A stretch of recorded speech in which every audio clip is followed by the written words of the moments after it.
آمين آمين استجب دعانا ولا تخيب سيدي رجانا آمين آمين استجب دعانا ولا تخيب. الفاتحة. أعوذ بالله من الشيطان الرجيم. بسم الله الرحمن الرحيم. الحمد لله رب العالمين الرحمن الرحيم مالك يوم الدين إياك نعبد وإياك نستعين اهدنا الصراط المستقيم صراط الذين أنعمت عليهم غير المغضوب عليهم ولا الضالين. Hadirin rahimakumullah, sebagaimana kita tahu, kita sudah mengetahui semua bahwa di dalam Islam ini, dalam kesehariannya harus kehidupan kita diwarnai, dikemas dengan ilmu. Apapun yang kita lakukan harus dengan ilmu. Maka Rasulullah Muhammad SAW memberikan statement, memberikan cara bagaimana hidup harus selalu dengan ilmu. Maka sebagaimana yang pernah disampaikan bahwa manusia ini tubuhnya adalah tubuh mati, hidupnya hanya dengan ilmu. Andai kata orang hidup tanpa ilmu, maka bagaikan mayit, tidak ada ruh di dalamnya. Ruhnya adalah bukan hanya ruh di dalam jasadkan, tapi ruh dalam kehidupan manusia pasti ada ilmu. Kalau sudah ada ilmu, maka segala ibadah yang kita lakukan pasti ada imbalan dan jasa, imbalan daripada amal yang kita lakukan. Semakin dalam ilmu seseorang, semakin yakin ilmu seorang, maka semakin bernilai pula ibadah kita dan ketakwaan kita kepada Allah Subhanahu wa taala. Oleh karenanya Nabi menganjurkan kepada kita, atau memerintahkan kepada kita, carilah ilmu di mana saja, kapan saja. Malah Rasulullah menyatakan, idza marartu bi riyadil jannah, bila kamu lewat suatu tempat ada kebun surga, farta'u mampiro. Idza maratum bi riyadil jannati farta'u, bila kamu mendapati kebun surga maka mampirlah. Bahasa Indonesia itu mampir saja. Ditanya oleh para sahabat, qalu ya Rasulullah wa ma riyadul jannati, ya Rasulullah, apa kebun surga yang sampean maksud itu? Nabi menyatakan, qala hilaqu dzikri, tempat melingkarnya sahabat-sahabat atau orang-orang Islam dalam hal berzikir kepada Allah. Maka yang dimaksud zikir adalah bukan hanya zikir-zikir yang kita baca. Maka bahkan dikatakan di sini yang dimaksud zikir adalah majlisul ilmi. Jadi panjenengan ini bukan promosi biar ngajinya banyak yang ikut, tidak. Akan tetapi apabila kita sering mengikuti pengajian di mana saja, maka berarti panjenengan sudah mencoba kebun surga. Dan semoga mencoba hari demi hari panjenengan ikuti pengajian atau majelis ilmu seperti sekarang ini, panjenengan nanti sudah menjadi kebiasaan, dan karena sudah biasa-biasa hidup dan duduk di kebun surga riyadul jannah, semoga dan mudah-mudahan panjenengan menjadikan realita kenyataan nanti kebun surga yang di surga yang sungguhan. Amin Allahumma amin, insyaallah. Fa inna lillahi sayyaratin, fa inna sayyaratin lillahi, karena Allah itu punya petugas min malaikatin, dari malaikat yang keliling. Malaikat itu keliling, memang ada yang ditugas Allah. Malaikat, kamu tak tugas untuk keliling di persada bumi ini. Yatlubuna fil dzikri, di mana malaikat itu mencari seperti ini loh, Pak. Walaupun beberapa orang, enggak banyak, itu dicari oleh malaikat. Dan memang malaikat itu ditugas oleh Allah.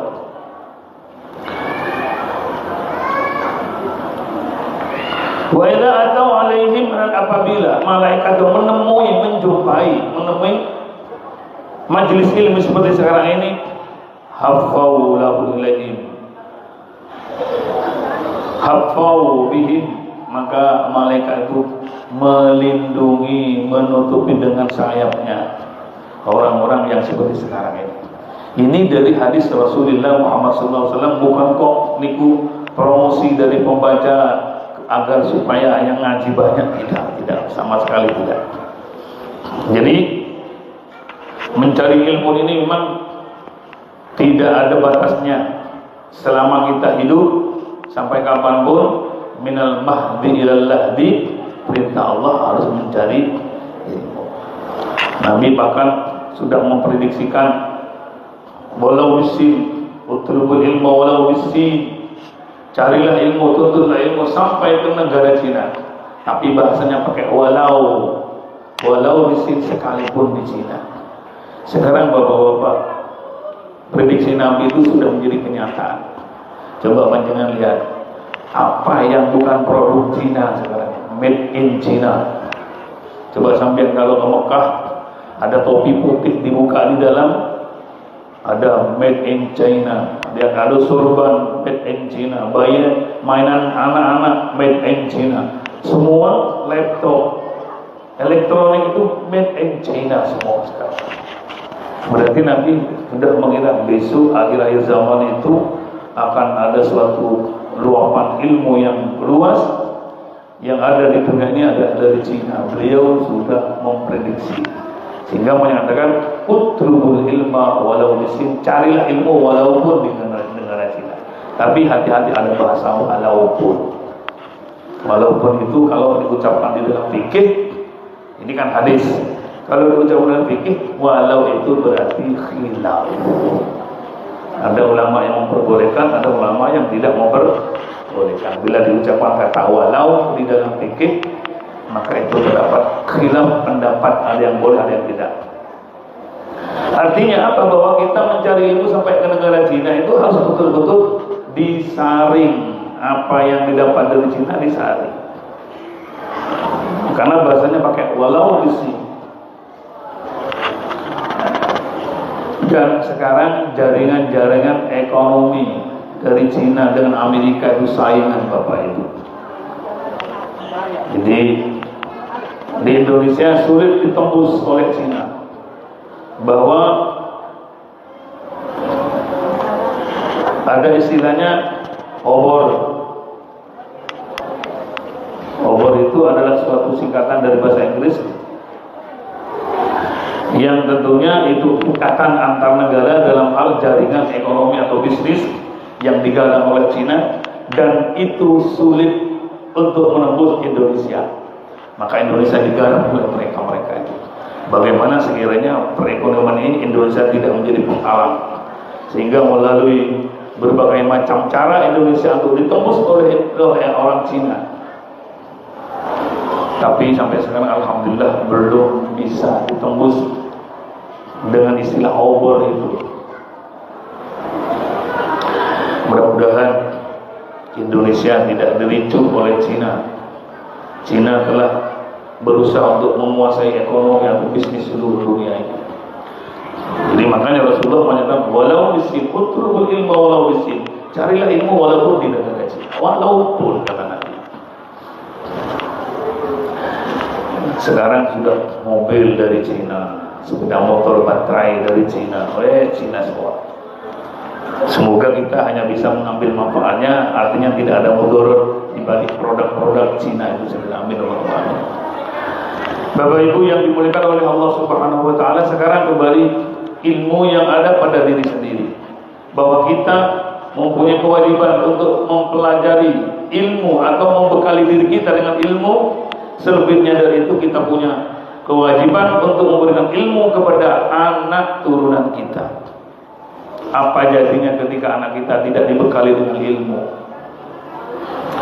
Andai kata anak kita tidak dibekali dengan ilmu, kita tidak memberikan ajaran di madrasah atau di pesantren atau di mana saja yang dianggap anak kita bisa mendapat ilmu, ternyata andai kata tidak ada ilmu, dia atau mereka tidak bisa ibadah dengan yang benar, bahkan berani untuk melanggar dan meninggalkan perintah, maka dosanya tidak hanya diberikan kepada anak itu, tapi juga dosanya juga dibebankan kepada orang tuanya, di mana orang tuanya tidak mengajarkan ilmu. Nauzubillah. Dan sebaliknya, apabila anak kita sudah diberikan pendidikan ilmu kepada mereka sehingga mereka tahu caranya bagaimana beribadah, pahalanya bukan hanya diambil oleh anak itu, tapi juga diberikan kepada orang tuanya yang telah mengajarkan ilmu kepada mereka. Antara kaulatahu jahilan, barang siapa yang meninggalkan anaknya bodoh tentang agama, tentang ilmu, maka ulun bin amilahu alahi, maka setiap dosa yang dilakukan Anda dan diberikan kepada orang tuanya. Kalau masih hidup, orang tua bisa beristighfar kepada Allah. Tapi kalau orang tua sudah meninggal dunia, anaknya berulah di pondok, apa di dunia, kemudian dia melakukan hal yang dilarang gara-gara orang tuanya, maka orang tuanya bukan dapat kiriman pahala, tapi mendapat kiriman dosa untuk orang tua. Salah nah mikirin dosa sendiri, apalagi masih ditambah dengan dosa-dosa anaknya. Saking wajibnya ilmu yang harus dilakukan. Nabi menyatakan bahwa ilmu ini bagaikan hujan pada tanah yang gersang. Bagaimana jadinya ketika tanah atau bumi ini gersang kemudian tidak dituruni hujan? Maka tidak ada kehidupan untuk tumbuh-tumbuhan di sana. Ini di sini dijelaskan dalam hadis riwayat Abi Musa radhiyallahu anhu, qala Nabi Abi Musa, qala Nabi sallallahu alaihi wasallam, Nabi Nabi Muhammad sallallahu alaihi wasallam, masalu ma ba'athani Allah bihi minil huda, perumpamaan utawi perumpamaan perkara ibu asal yang kamu utus ing sapa Allah bihi kalawan ma minal huda saking petunjuk, wal ilmi lan ilmu, kama saliwasin kaya dini udan asal bakal makanane udan ardon ing bumi. Ilmu yang aku berikan, ilmu perumpamaan, ilmu yang telah diberikan atau petunjuk yang diberikan oleh Allah kepadaku, ilmu Rasulullah, petunjuk Rasulullah yang diberikan oleh Allah kepada kita tentunya bagaikan hujan, kata Nabi. Asal ardon yang mengenai atau menimpa bumi, jatuh ke bumi. Fakanat minha thaibatun, maka ono biha yang saking ardon thaibatun, golongan thaibatun kang bagus. Apabila tilma akan menerima apa thaifah al-ma'ibah.